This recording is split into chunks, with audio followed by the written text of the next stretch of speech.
Hi, my name is Tiger, and I'm here to talk to you about my concept map for my research paper.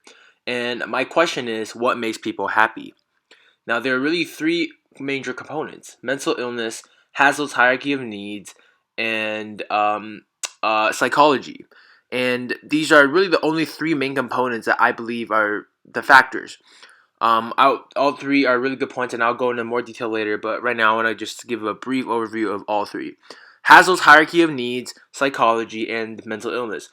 Haslow's hierarchy of needs is essentially a chart that was developed so that we can see what it is that humans need in order to be happy.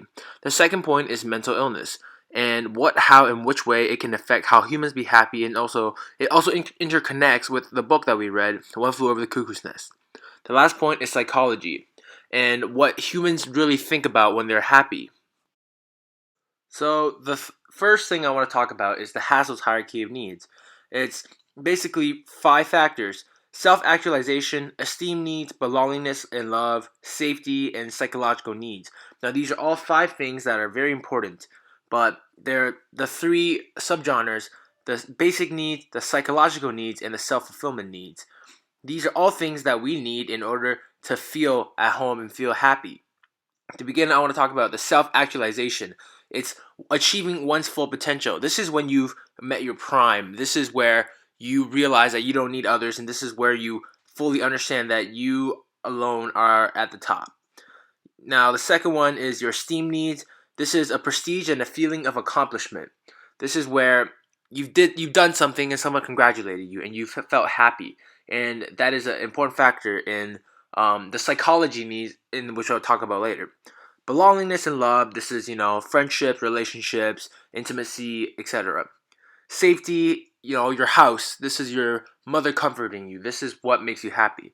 And the psychological needs, this is your basic, food, water, warmth, and rest, etc. Next, I want to talk about the psychology needs. This is what we think about. This is how our brains work. Psychology is very interconnected with belongingness. It involves it actually, and Haslow's hierarchy of needs has a strong connection with the psychology. But psychology essentially is your mindset. This is how we think, and we need these in order to be happy. Within the happiness realm, there's human nature. Human nature is included in psychology. Human nature is essentially how other humans affect us and how we affect each other. In human nature, work and the drive and your mindset and jealousy and different moods. That's how that's involved in psychology, and within those, we need to think about how it makes us happy. The next topic I want to discuss is the mental illness, and this is a very standout topic by itself. It's not really interconnected with another, but it's a very important one. If you have mental illness, it's very scarring, and mental illness includes anxiety, depression, and other illnesses. However, another reason that I wanted to talk about mental illness is because it strongly interconnects with the book that we just read, One Flew Over the Cuckoo's Nest, and I feel that there's a very strong connection that could be made there, and I will for sure write about it during my paper. So that was a brief overview of my chart, and I hope you enjoy. Thank you. Have a good day.